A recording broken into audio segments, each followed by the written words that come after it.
সন্দেশই করব কিনা অনুষ্ঠানে গেলে দেখতে পারবেন, বললেন তাহের। বিস্তারিত সংবাদ।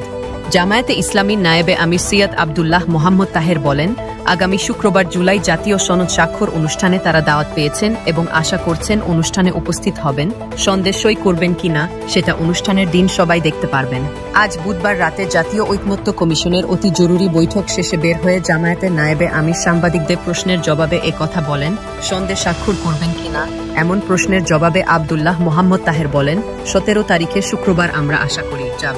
মাত্র একদিন বাকি আছে, ওই দিন গেলেই ইনশা আল্লাহ দেখে ফেলবেন কোনো অনিশ্চয়তা আছে কিনা এমন প্রশ্নের জবাবে তিনি বলেন, সেরকম অনিশ্চয়তা আমরা দেখি না। আব্দুল্লাহ মোহাম্মদ তাহের বলেন, গণভোট আগে হতে হবে। তারা নভেম্বর মাসে গণভোটের প্রস্তাব করেছে। নভেম্বরে গণভোট হলে ফেব্রুয়ারিতে জাতীয় নির্বাচন, এটা তারা চায়। আব্দুল্লাহ মোহাম্মদ তাহের বলেন, জাতীয় নির্বাচনের দিন গণভোট হলে তাতে ভোট পড়ার হার কম হবে, কারণ রাজনৈতিক দলের কর্মী সমর্থকরা তাদের পছন্দের মার্কায় ভোট দিতে বেশি আগ্রহী থাকবেন, তখন গণভোটের গুরুত্বই থাকবে না। সেজন্য তারা গণভোট নভেম্বরে করার জন্য প্রস্তাব দিয়েছেন। আব্দুল্লাহ মোহাম্মদ তাহের বলেন, ঐকমত্য কমিশনকে তারা বলেছেন, যেসব বিষয়ে ঐকমত্য হয়েছে এবং কমিশন সিদ্ধান্ত দিয়েছে সেগুলো একটি প্যাকেজ করে একটি প্যাকেজে গণভোট হতে হবে। গণভোটের জন্য রাজি হওয়ায় বিএনপিকে ধন্যবাদ জানান জামায়াতে ইসলামীর ওই নেতা।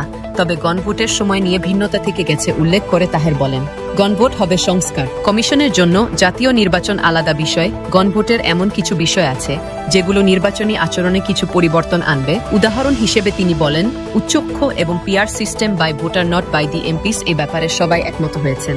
সুতরাং নির্বাচনের আগেই এই সিদ্ধান্ত জনগণের কাছে পৌঁছাতে হবে এবং সেই অনুযায়ী উচ্চকক্ষের ভোট হবে।